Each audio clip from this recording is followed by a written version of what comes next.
बिस्मिल्लाहिर्रहमानिर्रहीम, अस्सलामु अलैकुम। मैं हूं करामत मुग़ल और मेरे साथ हैं ईसा नकवी। नकवी साहब, हुकूमत की तरफ से 3 बड़े फ़ैसलों के ऐलान के बाद कल नया हफ़्ता शुरू होने जा रहा है। PTI पर पाबंदी, इमरान खान पर आर्टिकल 6 और मखसूस नशिस्तों के मामले पर नज़र सानी के अज़्म के साथ ये हफ़्ता शुरू होगा। तो मंजरनामा क्या बता रहा है? देखिए, मंजरनामा गुज़श्ता 24 घंटों के दौरान 4 बड़ी डेवलपमेंट्स हुई हैं जो अब आपको रेजोनेट करती हुई दिखाई देंगी इस हफ्ते में। जी, पीपल्स पार्टी के एंड के ऊपर ख़बर है, मियां मोहम्मद नवाज शरीफ जो 28 मई के बाद से अंडरग्राउंड थे, ज़ेर ज़मीन थे और उनकी कोई एक्टिविटी नज़र नहीं आ रही थी। यानी कि चल रही होंगी मुलाकातें, सब कुछ, खाने खाबे, इशाइये, ज़ोहराने, असराने, इस्तकबालिये, ये सब कुछ चल रहे होंगे, लेकिन वो मीडिया डोमेन से परे था जो भी था। सही। पार्टी के साथ मशावरत, गुफ्तगू, ये चीज़ें चल रही होंगी। लेकिन लगता यह है कि वो जिस ज़ेर ज़मीन गए थे वहाँ पे हब्स बढ़ गया। अच्छा। तो मियाँ साहब मंजर-ए-आम पर आए हैं। मंजर-ए-आम पर आकर उन्होंने बड़ी कुछ दिलचस्प गुफ्तगू की है। दूसरी डेवलपमेंट ये है, पहली पीपल्स पार्टी, दूसरी मियां मोहम्मद नवाज शरीफ, तीसरा इस सारे मामले के ऊपर जिस जमात ने प्राइमरीली पाकिस्तान तहरीक इंसाफ, उसने अपना एक प्रेशर और वो बना के रखना है और अपने जो क्लेम्स हैं उनको अचीव करने के लिए उन्होंने कोई इफ़ेक्टिव स्ट्रेटजी लॉन्च करनी है अगेंस्ट द गवर्नमेंट। जी, उनकी कोलैबोरेशन जो मौलाना फजलुर रहमान के साथ चल रही है, उसमें भी एक बड़ा नया और डिफरेंट किस्म का ट्विस्ट आया। ये सब कुछ गुज़श्ता 24 घंटे में। और चौथी डेवलपमेंट जो है वो सुप्रीम कोर्ट ऑफ पाकिस्तान से मिनट्स जारी किए गए हैं उस मीटिंग के, जी, जो जस्टिस मुनीब अख्तर, जस्टिस मंसूर अली शाह और काजी फाइज ईसा साहब, 3 सीनियर 3 जजेस, उनके दरमियान जो प्रैक्टिस एंड प्रोसीजर एक्ट वाली कमेटी है, वो जो नज़र सानी के लिए काजी साहब कोशिशें कर रहे थे कि लग जाए, उसकी कुछ खबरें हम कर भी चुके उसके ऊपर। असद तूर ने उसको ब्रेक किया, वो जो तफसीलात सामने आई, अब उसके ऊपर बाकायदा मिनट्स जारी किए गए हैं और मखसूस नशिस्तों का केस, उसकी नज़र सानी तो अब ये तय हो गई कि वस्त सितंबर के बाद लगेगी जाके। सही। अब सरकारी कागज़ पर लिख के दे दिया गया है कि ये कुछ जजेस के दरमियान गुफ्तगू हुई है। गर्मियों की छुट्टियां गुजारने के बाद तो इफ़ एट ऑल कोई तोसी का मामला इसके साथ जुड़ा था, अगर अब भी कोई रह गई थी गुंजाइश, तो अगर ये 20 सितंबर के बाद लगेगी तो या तो ये निमट जाए जी, अक्टूबर रिटायरमेंट से पहले पहले, और फिर बाकी प्रोसेसेस भी हो जाए। अदरवाइज़ अब ये लगता है कि मामला लटक गया। तो वो उसमें बड़ी इंटरेस्टिंग तफसीलात हैं और काजी फाइज ईसा साहब ने जो उसमें चीज़ें कही हैं जो मिनट्स में जी सामने आती हैं, तो फिर बंदा एक जहन में सवाल आता है कि यही फॉर्मूला जो है वो पाकिस्तान तहरीक इंसाफ की जो एप्लीकेशन थी, रिव्यू पिटीशन थी, बल्ले के निशान के ऊपर आप उसे फिक्स कर लेते हैं। जो तो वन बाय वन चलते हैं। ये चार मेन डेवलपमेंट्स हैं। सबसे पहली तो है जनाब, आधा तीतर आधा बटेर, People's Party, Pakistan People's Party, और ऐसी जवाल पजीरी के खुदा की पनाह। सही। आप अंदाज़ा लगाएंगे ये वो जमात है जो पाकिस्तान की सबसे बड़ी सियासी जमात हुआ करती थी। उन नारा लगा करता था, चारों सूबों की जंजीर बेनज़ीर बेनज़ीर जी। और प्रैक्टिकली 2002 का इलेक्शन रिजल्ट उठा के देखें तो तादाद में सबसे ज़्यादा वोट हासिल करने वाली जमात पाकिस्तान पीपल्स पार्टी थी। सही। फिर पैट्रियट बनाई गई और फिर जिस तरीके से आपको पता है कि काफ लीग को में मज़ीद जान भरी गई और 1 वोट की बरतरी के साथ वह हुकूमत कायम की गई। तो पीपल्स पार्टी का एक माजी है, पीपल्स पार्टी का एक मंशूर रहा है। उनके साथ ज़्यादातर जो अटैच्ड लोग हैं वो एक नज़रिए की वजह से अटैच्ड थे। सही। But over a period of time वो जो different shades of Nawaz Sharif हैं, 13 शेड्स ऑफ नवाज शरीफ, तो अब मालूम है ना जी, जो PDM सीज़न 1 में थे 13 शेड्स ऑफ नवाज शरीफ, कि ये थोड़ा सा डार्क कलर में नवाज शरीफ, ये लाइट कलर में भी अवेलेबल है, चमकता हुआ। तो पीपल्स पार्टी प्रैक्टिकली बन गई मुस्लिम लीग नून जरदारी विंग। जी बिल्कुल, जो सिंध में ऑपरेट करता है। आप हैरान हो जाएं कि ये ऐसा मामला है, ये 3 जो मामला है ना जी, एक आर्टिकल 6, क्या इन 3 लोगों पे लगना चाहिए, इमरान खान, कासिम सूरी और आरिफ अलवी। जी। इसी तरह क्या पाकिस्तान तहरीक इंसाफ पर, जिसने 8 फरवरी के इलेक्शन में जिसके हमायत याफ्ता उम्मीदवारों ने तमाम तर मुश्किलात, पाबंदियों, रोक टोक के बावजूद आवाम से 1,60,00,000 वोट लिया, जो गिवन नंबर है जी, सबसे बड़ी तादाद में नशिस्तें ली, जिनके हक में बिलावल हमदर्दियाँ हासिल करने के लिए तकरीरें कर रहे थे कि मेरा साथ दो, मैं आपको आपका जुल्म नहीं होने दूंगा, हम वो नहीं हैं जो माओ बहनों को गिरफ्तार खवातीन, कोई खातून कैदी नहीं रहेगी, हम वो नहीं हैं। वो सियासी जमात क्या वो इस बात से एग्री करेगी कि उस तहरीक इंसाफ के ऊपर पाबंदी लगा दी जाए आइन के आर्टिकल 17 के तहत? और तीसरा सवाल मखसूस नशिस्तों का। तो अब ये वो चीज़ें हैं जिनके ऊपर आपकी प्रिंसिपल्ड पोजीशंस होती हैं किसी भी सियासी जमात की, कि यार ये हमारे डूज एंड डोंट्स हैं जी। ये कोई ऐसा मामला नहीं है कि कोई ज़िमनी को ऐसी नई चीज़ निकल आई है कि जिस पे आपको मीटिंग करनी पड़े। तो खबर ये आई है कि जनाब पाकिस्तान पीपल्स पार्टी ने जो अपनी मरकज़ी क़यादत है उसका इजलास बुला लिया है, इस पे सोच विचार करने के लिए। द फैक्ट कि आप सोच विचार करने जा रहे हैं उससे आपको पता चलता है कि आपकी कितनी मजबूरी है। आप कैसे मजबूरी में जकड़े में हैं कि बिलावल जो है वो अमेरिका से वीडियो लिंक के ज़रिए इजलास में शिरकत करेंगे जी, और बाकी रहनुमा मौजूद होंगे और सोच विचार करेंगे कि क्या किसी सियासी जमात के ऊपर पाबंदी लगाने में हम साथ दें या ना दें। सही। 2023 में तो इन्होंने साथ नहीं दिया था, और पाकिस्तान पीपल्स पार्टी ही, क्योंकि उस वक्त आप याद रखें कि द आयरन वाज हॉट, लोहा गर्म था, उस वक्त Pakistan People's Party part of the cabinet भी थी, अभी काबीना में नहीं, लेकिन हुकूमत उन्हीं के वोटों पे खड़ी भी है। लेकिन आप अंदाज़ा लगाएं कि पाकिस्तान पीपल्स पार्टी आधा तीतर आधा बटेर, उनको यही नहीं समझ आ रही कि हमने करना क्या है जी, हम हुकूमत में हैं या नहीं हैं। चंद पीपल्स पार्टी के लोगों ने जैसे ही ये 3 फैसलों का ऐलान किया गया, सामने आया, तो एज एक्सपेक्टेड रज़ा रबानी की तरफ से स्टेटमेंट आ गया। कमर ज़मान कायरा ने मेरे शो में कहा जी, कि सियासी जमातों का मुकाबला सियासी मैदान में होना चाहिए। उसके बाद फरतुल्लाह बाबर ने बड़ा स्ट्रांगली उसके ऊपर रिएक्ट किया, ट्वीट किया था बड़ा शानदार। लेकिन नैयर बुखारी साहब का फिर बयान आ गया, सेक्रेटरी जनरल तो वो है, फरतुल्लाह बाबर साहब। उन्होंने कहा कि ये इंडिविजुअल्स जो है ये अपने जज्बात अपने तक महदूद रखें, पाकिस्तान पीपल्स पार्टी इत्तेहादी है और काबीना के फैसले जो हैं वो हमारे फैसले हैं। सही। जिसका मतलब ये है कि वो फिर बाद में बेशक भाग जाएं कि नहीं जनाब हम तो नहीं करते, देखें ना बिलावल तो अमेरिका में थे। सबसे आसान है पीपल्स पार्टी के पास, हमारी सीईसी ने ये फैसला किया है। पहले तो जितने चाहे ध्यान दें। ये ऐसी चीज़ें होती हैं कि देखें जिसमें ये इतना खुला मामला है कि जहाँ पर आपका ये होता है कि यार ये हलाल है या हराम है, हलाल हराम का मामला है कि ये स्टेटेड फैक्ट्स होते हैं कि यार ये हमारे डूज एंड डोंट्स हैं। हमने कॉन्स्टिट्यूशन के मामले पर, जमहूरियत के मामले पर, दीगर जमहूरी जमातों के मामले पर हमारी ये स्टेटेड पॉलिसी है, बहस मुबाहिसे की बात ही नहीं है। बिल्कुल ऐसे ही है। तो अगर आपको बहस मुबाहिसा करना पड़ रहा है तो आप अंदाज़ा लगा लें कि चीज़ें पीपल्स पार्टी के एंड पे भी मूव कर रही हैं। किसी ने एक बड़ा ज़बरदस्त तबसरा किया था, उसने कहा था कि पाकिस्तान पीपल्स पार्टी के इनकार को इकरार में बदलना राव अनवर के एक प्रेस कॉन्फ्रेंस की मार है कि इधर से राव अनवर आके एक प्रेस कॉन्फ्रेंस करेगा और उधर से पीपल्स पार्टी का सॉफ्टवेयर अपडेट होना शुरू होगा और वो थोड़ी सी बफरिंग के बाद, वो गोला घूमने के बाद प्ले हो जाएगा, वो अचानक बताएगा कि जनाब हम साथ हैं, बहरहाल या हम साथ हैं। आगे चलते हैं जनाब। काजी फाइज ईसा साहब का जो मिनट्स जो जारी हुए हैं और इख्तलाफी नोट जो सामने आया, ज़ाती तरजीहात के बजाय आइन कानून पर अमल पैरा होना चाहिए, चीफ जस्टिस का जजेस कमेटी इजलास पर इख्तलाफी नोट वो सामने आया।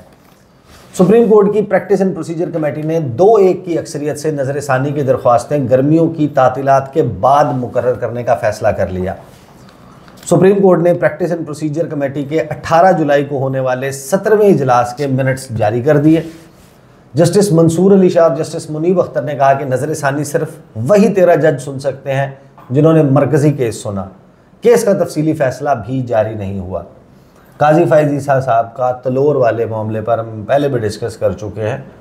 14 सफ़ात का इख्तलाफी नोट में सबसे बड़ा और बुनियादी नुकता जो मेन उन्होंने कहा था वो यही था कि सेम बेंच सुनेगा जी, और बेंच नहीं बना सकते। बाहर दस्तावेज़ में बताया गया है कि कमेटी ने फैसला किया कि नज़र ख़ानी दरख्वास्तों पर समाअत गर्मियों की छुट्टियों के बाद होगी।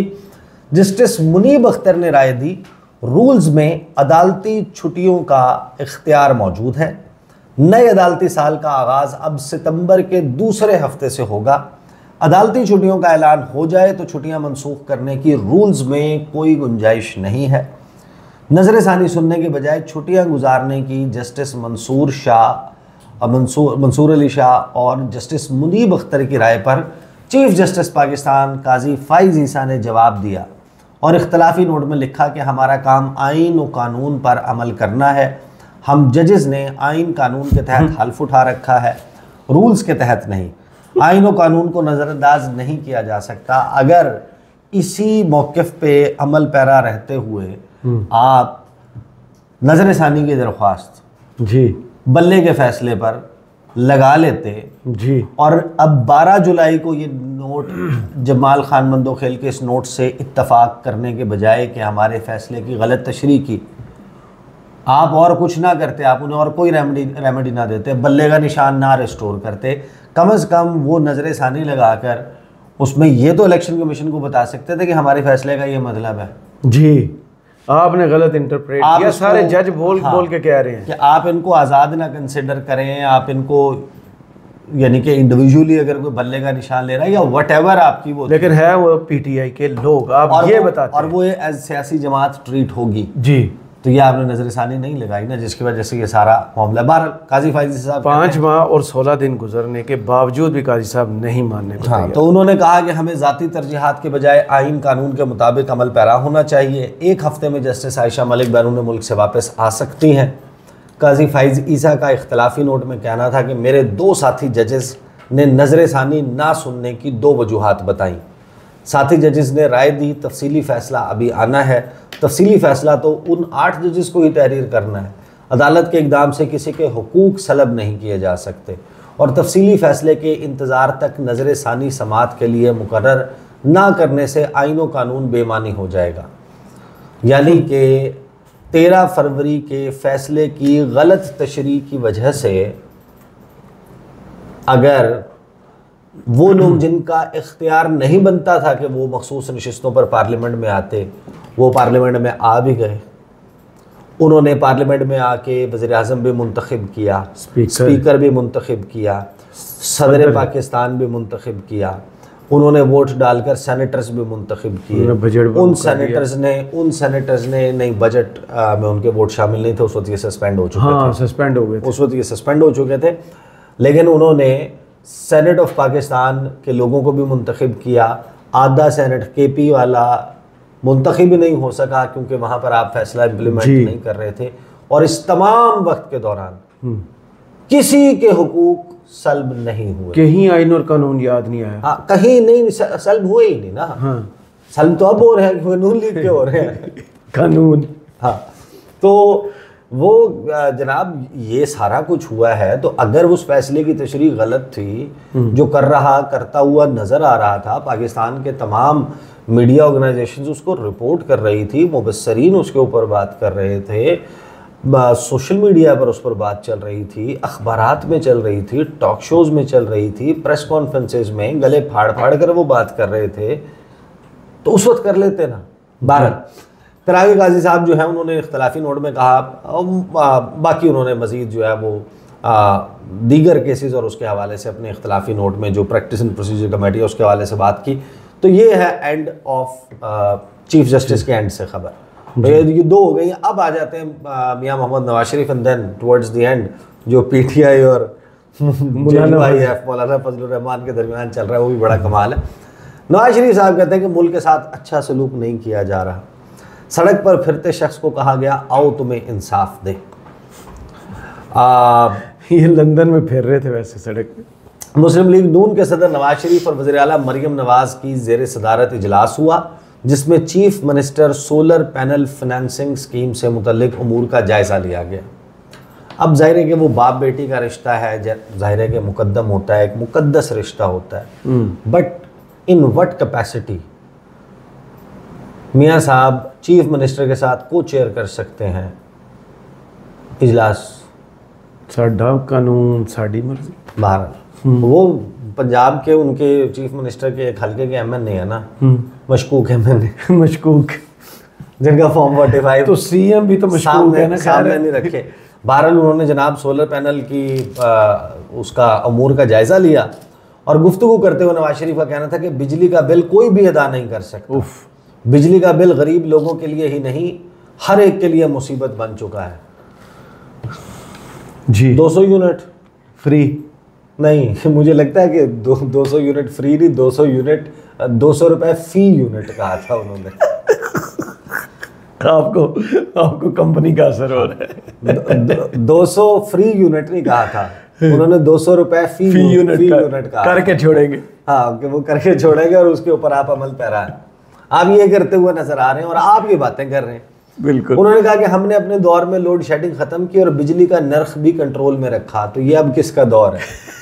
रुकाकड़ साहब वाला दौर किसका था? उससे पहले वाला दौर किसका था? आप ही का दौर चल रहा है कंटिन्यूटी में। इनको कोई समझाए, कोई बताए। मियाँ साहब उठे, भाईजान ਤੁਹਾਡੇ प्राइम मिनिस्टर ने, वो जो दौड़ और आपकी बेटी जो है वो वजीर आला पंजाब है जी, आप जिम्मेदार हैं। वो कहते हैं कि हमने अपने दौर में लोड शेडिंग खत्म की और बिजली का नर्ख भी कंट्रोल में रखा। तो या तो आप खुलकर आप बताएं, आप ये कह रहे हैं कि हम ये डमी है, ये जो प्राइम मिनिस्टर है, ये चीफ मिनिस्टर है, ये डमी है, असल में हुकूमत कोई और चला रहा है जी। जैसे जवेद लतीफ साहब इन्हीं की जमात के बार बार कहते हैं। हाँ, तो आप भी कह दें ये बात। नहीं, ये नहीं कह रहे हमने अपने दौर में। तो ये पता नहीं किसका दौर है फिर भाई। 2017 तक बिजली के बिल कम और डॉलर का नर्ख नीचे था। मियाँ साहब 1960 में उससे भी नीचे था, 50 में उससे भी नीचे था, उससे पहले थी ही नहीं बिजली। आप हमें ये बताएं कि ये इनको पता क्या चाहिए, कनेक्शन ऊपर वाली बिजली के साथ लगा लें, वो बिल्कुल फ्री पड़ती है। आप हमें ये बताएं कि 2017 के बाद से 2018, फिर 2018 से 42 माह में कितनी बढ़ी और 42 माह के बाद कितनी बढ़ी जी, वो बात करें ना। नहीं, वो बात नहीं करते। गजनी हाँ, 2018 से नजर लगी और गरीब पिस कर रह गया, तो नजर 2022 के बाद नहीं लगी है। वो क्या लगा, वो हमें बता दें कि वो क्या लगा, तुक्का लगा। हाँ, वो जनाब। अच्छा, साबिक वज़ीर-ए-आज़म पाकिस्तान का कहना था कि सड़क पर फिरते शख्स को कहा कि आओ तुम्हें इंसाफ देंगे। पूछता हूँ, इस मुल्क के साथ जुल्म करने की ज़रूरत क्या है? हमने IMF को वापस भेज दिया था, बाद में कौन लाया था सबको पता है। नवाज शरीफ ने कहा कि मुल्क के साथ अच्छा सलूक नहीं किया जा रहा, तरक्की करता हुआ मुल्क गड्ढे में गिरा दिया। फैसले देने वालों को भी अब सोचना होगा, आवाम की परवाह करें, रिलीफ के लिए जो भी करना पड़ता है करें। ये उन्होंने मीडिया को कहा है, मरियम को नहीं कहा। हाँ, क्या आप लोग करें। बहरहाल ये है मियाँ मोहम्मद नवाज शरीफ का एंड। वो बहरहाल तीसरी कहानी खत्म। बहरहाल अब वो निकल आए हैं जी, और ज़ाहिर है कि ज़ेरे ज़मीन अंडरग्राउंड हिद्दत इतनी बढ़ गई इस फैसले से, और हुकूमत जो है उसके कोई आसार अच्छे नहीं हैं। और लोग चमगोइयाँ इमरजेंसी की भी चलती रहीं, मार्शल लॉ की भी चलती रहीं, हुकूमत जा रही है, बातें शुरू हो चुकी। हाँ, वो असल मसला ये है कि मियाँ साहब को भी पता है और इन सब को पता है, और इसका इजहार भी करते रहते हैं जी कि हुकूमत जा रही है का मतलब ये है कि हम जेल जा रहे हैं। तो आपको बाहर निकल के उसको फाइट आउट करना है। प्रिसाइजली। हाँ, तो अगर हुकूमत इनकी जा रही है तो फिर तो आप जेल जा रहे हैं। सही। ये बात राना सनाउल्लाह ने कही थी, I'm quoting him। मैं ये खुद नहीं कर रही हूँ, मेरी कोई विशफुल थिंकिंग नहीं है, लेकिन जब PTI ने कहा कि आप हमारा मैंडेट पहले वापस दें, उन्होंने कहा कि मैंडेट वापस दें, इसका मतलब ये है कि वो बाहर होगा और हम अडियाला जेल। उन्होंने तो इतना कह दिया था कि हमें एस्टेब्लिशमेंट भी नहीं बचा पाएगी अगर इमरान खान जेल से बाहर आ गए। तो अब आ जाए जनाब, मौलाना फजलुर रहमान ने बड़ी दिलचस्प बात, द मोस्ट इंटरेस्टिंग स्टोरी। उन्होंने कहा कि नए इंतखाबात के लिए PTI KP असम्बली तहलील करने को तैयार है। आप मुझे एक बात बताएं, उनकी हुकूमत सिर्फ KP में ही है, तो नए इंतखाब अगर आपने करवाने, आप KP असम्बली तहलील कर दें, KP में इंतखाब, फिर पुरानी एपिसोड रिपीट पे लगा दे हैं, या तो वहाँ पे केयर टेकर सेटअप आगे बैठ जाएगा, हाँ, या फिर वहाँ पर चले इलेक्शन हो जाएगा। तो आप क्या करेंगे जब दोबारा वहाँ पे खैबर पख्तूनख्वा की असम्बली में इलेक्शन होगा? तो आप दोबारा जीत जाएंगे, जिधर मैक्सिमम मैंडेट उनके हाथ में असली। हाँ, तो आप दोबारा जीत जाएंगे। बहरहाल मौलाना फजलुर रहमान ने कहा कि जनाब वो इस्तीफ़ों पे आमादा है, अच्छा, और असम्बली भी तहलील करने के लिए तैयार हैं। मुज़ाकरात के लिए हमने कमेटी बना दी है। कामरान मुर्तज़ा सरबराही करेंगे, मौलाना लुत्फ़ुर रहमान होंगे, फ़ज़ल गफ़ूर होंगे, असलम गौरी, मौलाना अमजद, ये लोग शामिल होंगे और मामूल पे लाए जा रहे हैं ताल्लुकात, और ये सारी उन्होंने बात की। इसके ऊपर हैरानकुन तौर पर चेयरमैन पाकिस्तान तहरीक इंसाफ बैरिस्टर गौर ने कहा कि हमारी तो ऐसी कोई बात ही नहीं हुई। तुसी कौन हो? उन्होंने कहा फजलुर रहमान से असम्बलियाँ तहलील करने या इस्तीफों पर कोई बात नहीं की। दावे की उन्होंने तरदीद कर दी। उन्होंने कहा कि मौलाना फजलुर रहमान से इन दोनों मामलात पे कोई बात न हुई, ना मशावरत हुई, ना ऐसा कोई फैसला हुआ, और असम्बलियों से निकलने से मुतल्लिक कोई बात नहीं की। यानी इतनी वसिफरस होकर, इतने वाशगाफ अंदाज में उन्होंने इसको वो किया। तो PTI और JUIF अभी तक वो उनके दरमियान मामलात तय होते हुए नज़र नहीं आ रहे, और इसके साथ हम इस नए हफ्ते में दाखिल हो रहे हैं। और कल से जो डेवलपमेंट्स हैं वो इसी के अराउंड चलेंगी। पीपल्स पार्टी का इजलास हो गया, सुप्रीम कोर्ट वाला एंड थोड़ा सा ठंडा रहेगा, ट्रिब्यूनल्स वाले मामलात जो हैं वो गर्म भड़केंगे। 22 को अतात तारड़ की बारी है, N127, जहाँ से बिलावल भी जीते थे। तो बिलावल मसला हल कर दें ना, इस सारे कज़िये का हल निकाल दें। फॉर्म 45 और तो पीपल्स पार्टी को भी देने, पीपल्स पार्टी का मलक ज़हीर अब्बास के साथ साथ पीपल्स पार्टी को भी देने। पार्टी का चेयरमैन जहाँ से इलेक्शन लड़ रहा था, जिसके बारे में एतजाज़ हसन कह चुके, इसकी शक्ल देखो, ये बिलावल से जीत सकता है, यहाँ तक उन्होंने कहा हुआ है। बिलावल जहाँ से इलेक्शन लड़ रहे थे वहाँ जो फॉर्म 45 है हर हल्के का उनके पास मौजूद होगा ना जी, वो उठाकर बता दें भाई कि पाकिस्तान तहरीक इंसाफ का क्लेम गलत है, निकाल लें इस जान से इस मुल्क को। नहीं, फॉर्म 45 जहाँ पर आता है उत्थे साड़ी बात है, उधर तो भी छुट्टी थे अमेरिका ने कि तो छुट्टी खत्म कर। तो इसके ये ट्रिब्यूनल वाले मामलात आपको गर्म नजर आएंगे। PTI और ये इसी तरीके से चलता रहेगा, और काजी फाइज ईसा साहब पर गुफ्तगू का और वीडियोस का सिलसिला जारी रहेगा। बहुत शुक्रिया ईसा नकवी, आपके तजिया का कमेंट्स बॉक्स में ज़रूर बताइए वीडियो आपको कैसी लगी। इजाज़त दीजिए, अल्लाह हाफ़िज़।